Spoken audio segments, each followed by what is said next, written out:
Hello అండి అందరికీ welcome back to our channel moonlight series. ఈరోజు ఈ వీడియోలో నా Saturday morning to afternoon vlog అనేది మీతో షేర్ చేస్తాను. అండ్ అలాగే ఈరోజు నేను ప్రిపేర్ చేసినటువంటి హెల్దీ బ్రేక్ఫాస్ట్ అండ్ లంచ్ రెసిపీస్ని కూడా మీతో షేర్ చేస్తాను. సో వీడియో అనేది ఎక్కడా కూడా స్కిప్ చేయకుండా చివరి వరకు చూడండి. సో మార్నింగ్ అయితే లేవగానే ఇంట్లో పనులన్నీ కూడా కంప్లీట్ చేసుకుని బ్రేక్ఫాస్ట్ ప్రిపేర్ చేయడానికి కిచెన్లోకి అయితే వచ్చేసానండి. ఇక్కడ మీరు చూస్తున్నారు కదా, పిండి ఏంటి ఇలా ఉంది అని అనుకుంటున్నారా? ఏం లేదండి, నైట్ గ్రైండ్ చేసుకుని పెట్టుకున్నాను. మార్నింగ్ నేను లేచి కిచెన్లోకి వచ్చేసరికి ఇడ్లీ బ్యాటర్ మొత్తము కూడా పొంగిపోయింది పైకి బాగా. సో దాన్ని మార్నింగ్ లేవగానే ఇలా గరిటెతో అయితే మిక్స్ చేసి పెట్టుకున్నాను. అందుకే మీకు ఆ విధంగా అయితే కనిపిస్తుంది. సో ఈరోజు అయితే నేను బ్రేక్ఫాస్ట్కి రాగి ఇడ్లీ ప్రిపేర్ చేయడానికి ఈ విధంగా బ్యాటర్ని అయితే ప్రిపేర్ చేసుకుని పెట్టుకున్నానండి. మనకి ఇడ్లీ పిండి కానీ దోశ పిండి కానీ చక్కగా పులిసినట్లయితే టేస్ట్ అనేది బాగుంటుంది కదా. సో నేనైతే గ్రైండ్ చేయగానే ఆ నైట్ మొత్తము కూడా బయటే పెట్టేస్తాను. చక్కగా పులిసి బాగుంటుంది టేస్ట్ అనేది. అయితే మనం రాగి పిండిలో ఎప్పుడూ కూడా సాల్ట్ అనేది మొత్తం క్వాంటిటీలో మిక్స్ చేసుకోకూడదు. మనకి కావాల్సినంత క్వాంటిటీ అనేది సపరేట్గా తీసుకుని దాంట్లో సాల్ట్ అనేది యాడ్ చేసుకుంటే మిగిలిన పిండి అనేది పులిసిపోకుండా బాగుంటుంది. ఒకవేళ మొత్తంలో సాల్ట్ అనేది మిక్స్ చేసినట్లయితే పుల్లగా అయిపోతుందండి. సెకండ్ డేకి మనకి యూజ్ అవ్వదన్నమాట, అంత పులుపు వచ్చేస్తుంది. సో అందుకని ఈ విధంగా కొద్ది క్వాంటిటీలో అయితే తీసుకుని సాల్ట్ మిక్స్ చేసి పక్కన పెట్టుకున్నాను. ఇప్పుడైతే నేను ఇడ్లీ ప్లేట్స్కి ఆయిల్ అనేది అప్లై చేసుకుంటున్నాను. సో అల్యూమినియం పాత్రలో వేసేటప్పుడైతే ఈ ప్లేట్స్కి ఆయిల్ కానీ నెయ్యి కానీ అప్లై చేయకపోయినా పర్వాలేదు. కానీ ఈ విధంగా మనం స్టీల్ పాత్రలో ఇడ్లీలు వేసుకునేటప్పుడు కంపల్సరీ నెయ్యి కానీ ఆయిల్ కానీ అప్లై చేసుకుంటేనే మనకి చక్కగా డిమోల్డ్ అవుతాయి అన్నమాట. లేదు అంటే ఒక్కొక్కసారి అంటుకుపోయే ఛాన్స్ ఉంటుంది. సో నేనైతే ఇక్కడ నెయ్యి కాకుండా ఆయిల్ లైట్గా ఈ విధంగా ప్లేట్స్ అన్నింటికి అప్లై చేసుకున్నాను. ఇప్పుడైతే చక్కగా మనం మిక్స్ చేసి పెట్టుకున్నటువంటి ఈ ఇడ్లీ బ్యాటర్తో ఇడ్లీని అయితే వేసుకుంటున్నానండి. సో చూసారు కదా, ఈ విధంగా ఇడ్లీలన్నీ వేసిన తర్వాత ఇప్పుడైతే కుక్కర్లో వాటర్ పోసుకుని దాంట్లో అయితే పెట్టేస్తాను. అయితే రాగి పిండితో ఇడ్లీలు అనేవి ఏ విధంగా ప్రిపేర్ చేసుకోవాలి అంటే, రాగి ఇడ్లీ బ్యాటర్ని మీకు కూడా కావాలి అని అనుకుంటే కామెంట్ చేయండి. తప్పకుండా ఏ విధంగా బ్యాటర్ని ప్రిపేర్ చేసుకోవాలో మీకు షేర్ చేస్తాను. చాలా హెల్దీ ఫుడ్ అండి ఇదైతే. సో నేనైతే కుక్కర్లో ఒక గ్లాస్ వాటర్ని అయితే వేసుకుని ఇడ్లీ ప్లేట్స్ని పెట్టుకుని ఈ విధంగా స్టవ్ పైన పెట్టి లో ఫ్లేమ్లో ఒక 15 to 20 మినిట్స్ అయితే కుక్ చేస్తాను. సో ఆ టైంలో మనకి ఇడ్లీలు అనేవి పర్ఫెక్ట్గా కుక్ అయిపోతాయి. మీడియం ఫ్లేమ్ కానీ హై ఫ్లేమ్ కానీ అస్సలు పెట్టనండి, ఓన్లీ లో ఫ్లేమ్లోనే పెట్టుకుంటే మనకి ఇడ్లీలు అనేవి చక్కగా ఉడికిపోతాయి. సో ఈ ఇడ్లీ ఉడికే లోపు అయితే నేను ఇక్కడ ఒక పక్కన చట్నీ కూడా ప్రిపేర్ చేస్తున్నాను. సో దీనికోసం అయితే స్టవ్ పైన ప్యాన్ పెట్టుకుని ఒక గుప్పెడన్ని పల్లీలను వేసుకుని లో ఫ్లేమ్లోనే ఫ్రై చేసుకోవాలి. అప్పుడే మనకి ఈ పల్లీలు అనేవి లోపల వరకు చక్కగా ఫ్రై అవుతాయి. చూడండి, ఇక్కడ మనకి పల్లీలు అనేవి లైట్గా ఫ్రై అయ్యాయి కదా.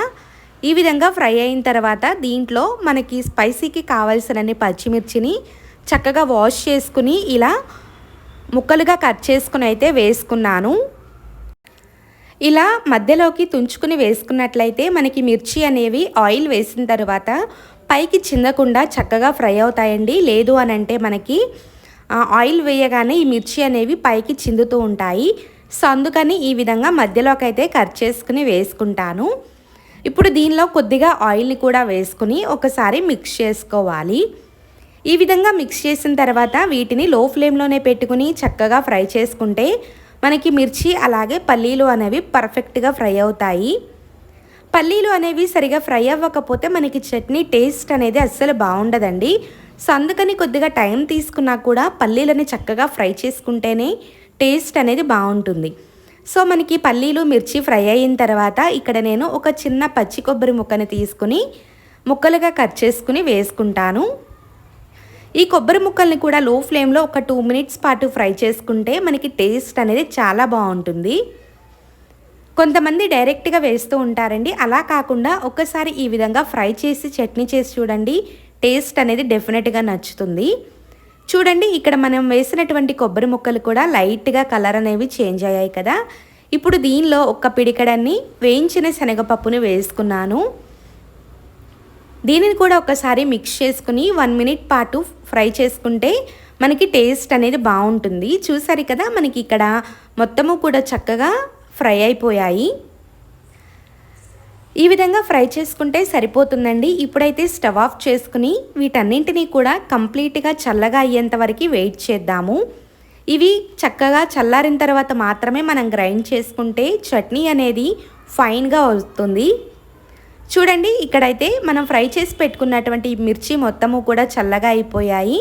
ఇప్పుడు వీటిని ఒక మిక్సీ జార్లోకి తీసుకుంటున్నాను.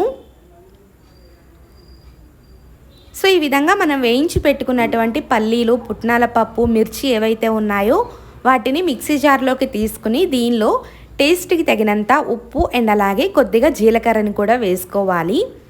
అయితే దీనిలో ఇప్పుడే మనం వాటర్ యాడ్ చేయకుండా డైరెక్ట్గా ఫస్ట్ మిక్సీ పట్టుకున్న తర్వాత వాటర్ని యాడ్ చేస్తే మనకి చట్నీ అనేది పర్ఫెక్ట్గా గ్రైండ్ అవుతుంది. చూడండి, ఇక్కడైతే నాకు చట్నీ అనేది రెడీ అయిపోయింది, చూపిస్తున్నాను చూడండి. చూసారా, మనకి చట్నీ అనేది చక్కగా ఫైన్గా అయితే గ్రైండ్ అయిపోయింది. ఈ విధంగా గ్రైండ్ చేసుకున్నటువంటి చట్నీని ఒక బౌల్లోకి అయితే తీసుకుంటున్నాను. ఇంకా కన్సిస్టెన్సీ అనేది మన ఇష్టం అండి. కొంతమంది థిక్గా ఉంటే ఇష్టపడతారు, కొంతమంది కొద్దిగా లూజ్ కన్సిస్టెన్సీలో ఉంటే ఇష్టపడతారు కదా. సో దాన్ని బ్యాలెన్స్ చేసుకుంటూ మనం వాటర్ అనేవి యాడ్ చేసుకుంటే మనకి చట్నీ అనేది రెడీ అయిపోతుంది. ఈరోజు అయితే నేను ఈ చట్నీకి పోపునైతే వేయటం లేదు, డైరెక్ట్గానే ఈ విధంగానే సర్వ్ చేస్తాను. టేస్ట్ అనేది బాగుంటుందండి. మీకు కావాలి అని అనుకుంటే ఈ చట్నీకే పోపును పెట్టుకున్న టేస్ట్ బాగుంటుంది. సో చట్నీ అయితే రెడీ అయిపోయింది కదా. ఈలోపు అయితే నాకు ఇడ్లీ కూడా కుక్ అయిపోయాయి.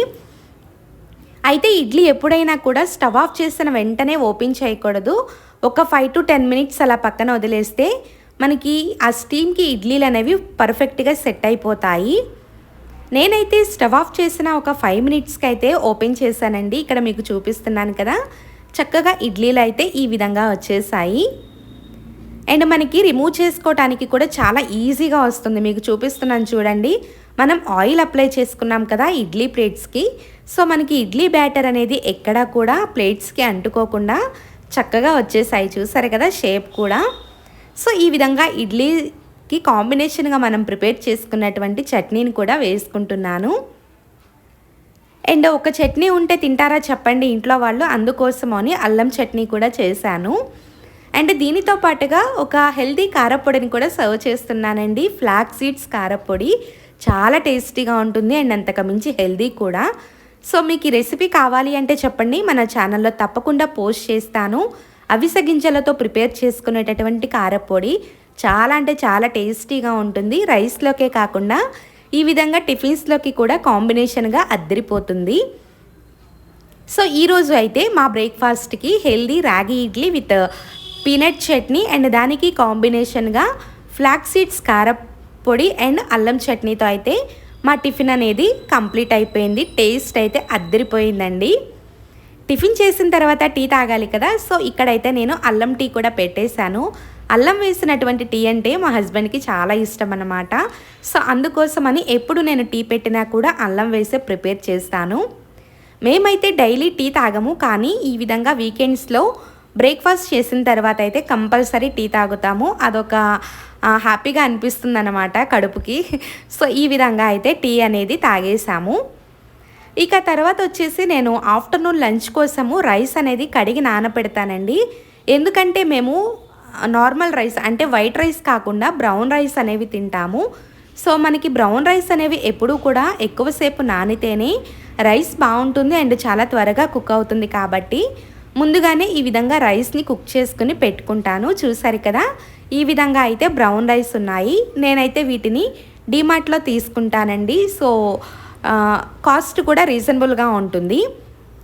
మనం తీసుకున్నటువంటి ఈ బ్రౌన్ రైస్ని అయితే చక్కగా 2-3 టైమ్స్ వాష్ చేసుకుని దీంట్లో వాటర్ని అయితే వేస్తున్నాను. అయితే నేను బ్రౌన్ రైస్కి 1 గ్లాస్ బ్రౌన్ రైస్ అనేది తీసుకున్నాను కదా. సో దానికైతే నేను 3 గ్లాసుల వాటర్ని అయితే వేసుకుంటున్నాను. 1:3 రేషియోలో వాటర్ అనేవి పడతాయండి నేను తీసుకున్నటువంటి బ్రౌన్ రైస్కి.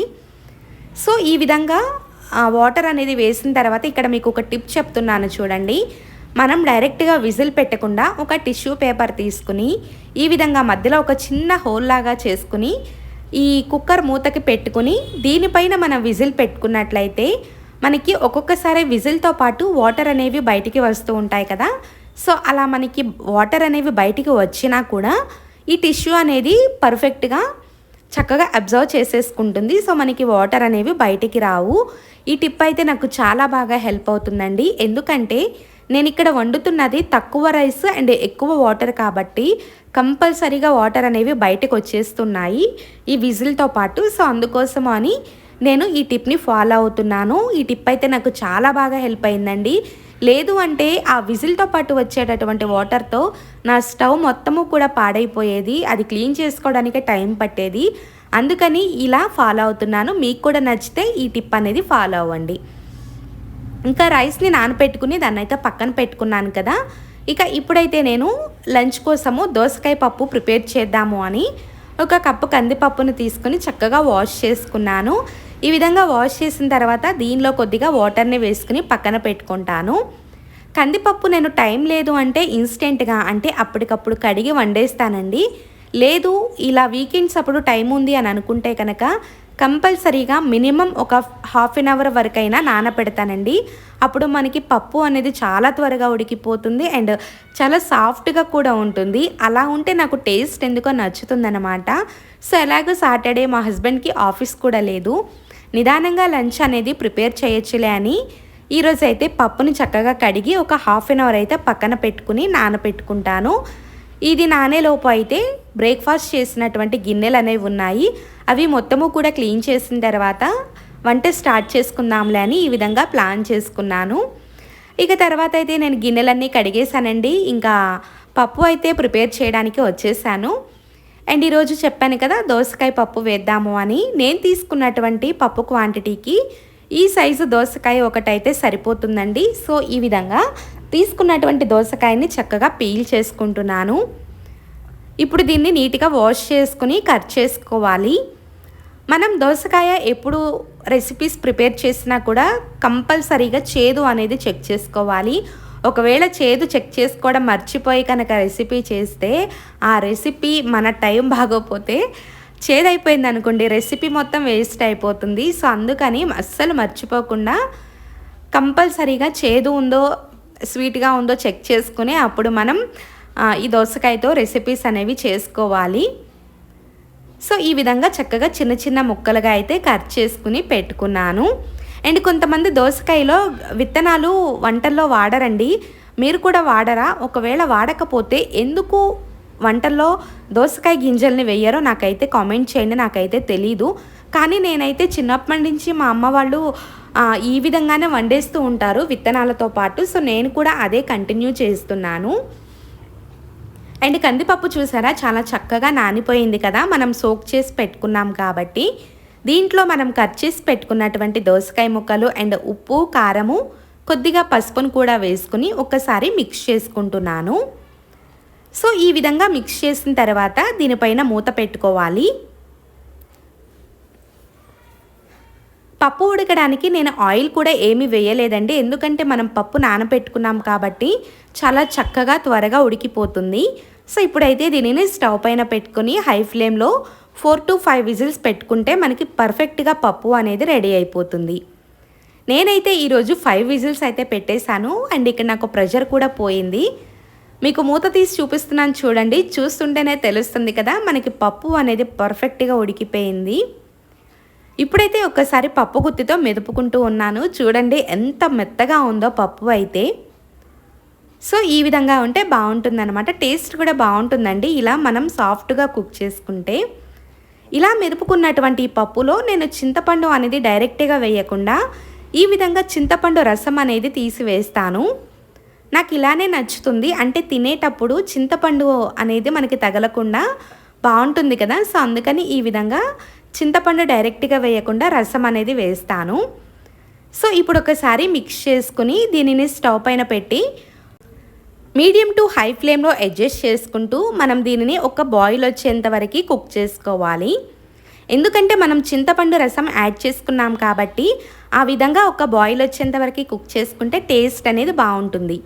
ఇక్కడ చూడండి మనకి చక్కగా ఈ పప్పు అనేది కుక్ అవుతుంది కదా, ఈ విధంగా కుక్ అవుతూ ఉంటే సరిపోతుంది. సో ఇప్పుడైతే ఈ పప్పుని పక్కన పెట్టుకుని మనం పోపుని ప్రిపేర్ చేసుకుందాము. పోపు కోసము స్టవ్ పైన ప్యాన్ పెట్టుకుని ప్యాన్ హీట్ అయిన తర్వాత కొద్దిగా ఆయిల్ వేసుకుంటున్నాను. ఈ ఆయిల్ హీట్ అయిన తర్వాత దీనిలో కొన్ని పోపు దినుసులు వేసుకోవాలి. సో పోపు దినుసులు లైట్గా కలర్ చేంజ్ అయితే సరిపోతుందండి. మనకి ఏ రెసిపీకైనా కూడా పోపు అనేది పర్ఫెక్ట్గా ఉంటే రెసిపీ అనేది ఆటోమేటిక్గా టేస్టీగానే ఉంటుంది. సో పోపు దినుసులు లైట్గా ఫ్రై అయిన తర్వాత దీంట్లో క్రష్ చేసి పెట్టుకున్నటువంటి వెల్లుల్లి అండ్ అలాగే ఒక ఎండుమిర్చిని ముక్కలుగా కట్ చేసుకుని వేసుకుని ఫ్రై చేసుకుంటున్నాను. ఇవి రెండు కూడా చాలా త్వరగానే ఫ్రై అయిపోతాయి కాబట్టి ఇవి ఫ్రై అయిన తర్వాత దీంట్లో కరివేపాకును కూడా వేసుకుని ఒక్కసారి మిక్స్ చేసుకోవాలి. మనకి కరివేపాకు కూడా క్రిస్పీగా అయ్యేంతవరకు ఫ్రై చేసుకుంటే మనకి ఫ్లేవర్ అనేది బాగా తెలుస్తుంది, టేస్ట్ బాగుంటుంది. ఈ విధంగా కరివేపాకు ఫ్రై అయిన తర్వాత దీనిలో కొద్దిగా పసుపును కూడా వేసుకుని ఒక్కసారి మిక్స్ చేసుకుంటాను.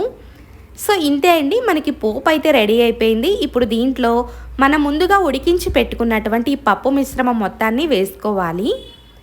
సో ఇలా వేసిన తర్వాత ఒక్కసారి మిక్స్ చేసుకుని వెంటనే దీనిపైన లిడ్ క్లోజ్ చేసుకుంటే మనకి ఆ పోపు ఫ్లేవర్ అనేది పప్పుకి బాగా పడుతుంది.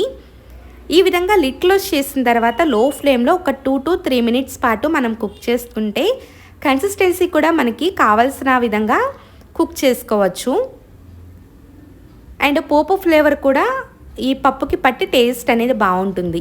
2 minutes తర్వాత లిడ్ ఓపెన్ చేసి చూపిస్తున్నాను చూడండి, పప్పు అనేది ఈ విధంగా కుక్ అవుతుంది కదా.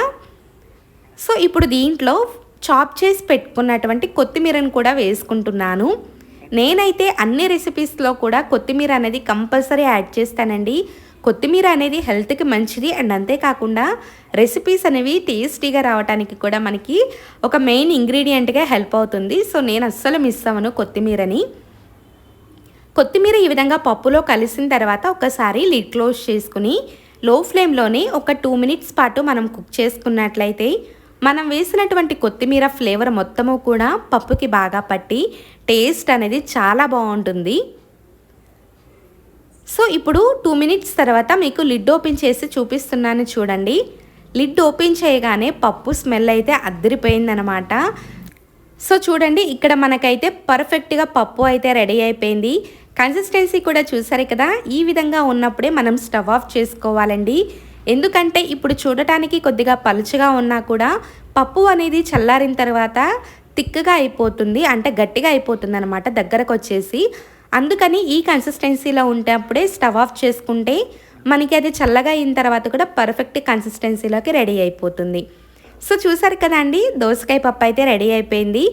స్మెల్ అయితే అదిరిపోతుంది, టేస్ట్ కూడా అంతే బాగుందన్నమాట. సో మీరు ఏ విధంగా చేసినా ఒకసారి ఇప్పుడు నేను చూపించినటువంటి విధంగా రెసిపీని ఫాలో అయ్యి మీరు కూడా ట్రై చేసి చూడండి. టేస్ట్ అనేది చాలా బాగుంటుంది. ఈ పప్పుని మనం వేడివేడి రైస్లో కొద్దిగా నెయ్యి వేసుకుని తింటే ఇంకా నాన్ వెజ్ కర్రీస్ కూడా అవసరం లేదండి, అంత టేస్టీగా ఉంటుందన్నమాట. చిన్నపిల్లలు మ్యాక్సిమం పప్పునే ఎక్కువగా ఇష్టపడుతూ ఉంటారు కదా, అలాంటి వాళ్ళకి ఈ విధంగా దోసకాయతో పప్పును చేసి పెట్టండి, చాలా ఇష్టంగా లాగించేస్తారు, అంత బాగుంటుంది. అయితే ఈ పప్పు అనేది మనకి రైస్లోకే కాదండి, చపాతీస్లోకి అండ్ అలాగే జొన్న రొట్టెల్లోకి కూడా చాలా అంటే చాలా టేస్టీగా ఉంటుంది. సో మరి ఇంకెందుకు ఆలస్యం, ఎంతో ఈజీగా ఉండేటటువంటి ఈ టేస్టీ దోసకాయ పప్పును మీరు కూడా తప్పకుండా ట్రై చేయండి. అలాగే ట్రై చేసిన తర్వాత మీకు టేస్ట్ ఎలా వచ్చిందో కూడా నాతో కామెంట్స్లో అయితే షేర్ చేయండి. సో ఇదేనండి నేనైతే సాటర్డే లంచ్కి ప్రిపేర్ చేసినటువంటి దోసకాయ పప్పు. చూసారు కదా నా స్టైల్లో నేను ఏ విధంగా ప్రిపేర్ చేశాను అని. అలాగే సాటర్డే మార్నింగ్ టు ఆఫ్టర్నూన్ వరకు నేను ఏమేమి వంటలు కుక్ చేశాను అని కూడా మీతో రెసిపీస్ని షేర్ చేసుకున్నాను కదా. ఒక healthy breakfast and tasty lunch recipe అన్నమాట. సో మీ అందరికీ కూడా నేను చేసినటువంటి రెసిపీస్ అనేవి నచ్చాయి అని అనుకుంటున్నాను. ఇంతేనండి ఈరోజు మన వ్లాగ్ అయితే. ఈ వ్లాగ్ అనేది ఇంతటితో ఎండ్ చేస్తూ ఉన్నాను. ఈ వీడియో మీ అందరికీ నచ్చింది అని అనుకుంటూ నా ఈ వ్లాగ్ కనుక మీకు నచ్చినట్లయితే ప్లీజ్ ఒక లైక్ చేయండి. అలాగే మీ ఫ్రెండ్స్ అండ్ ఫ్యామిలీ మెంబర్స్కి షేర్ చేయండి. ఎవరైనా కొత్తగా మన ఛానల్ని చూస్తున్నట్లయితే ప్లీజ్ సబ్స్క్రైబ్ చేసుకోండి. అలాగే పక్కనే ఉన్నటువంటి బెల్ సింబల్ని క్లిక్ చేసి ఆల్ అనే ఆప్షన్ని సెలెక్ట్ చేసుకోండి. సో దట్ మన ఛానల్లో వీడియోస్ అప్లోడ్ అవ్వగానే మీకు నోటిఫికేషన్ అనేది వస్తుంది. వీడియోస్ వెంటనే చూసేయచ్చు. Thanks for watching. Thank you.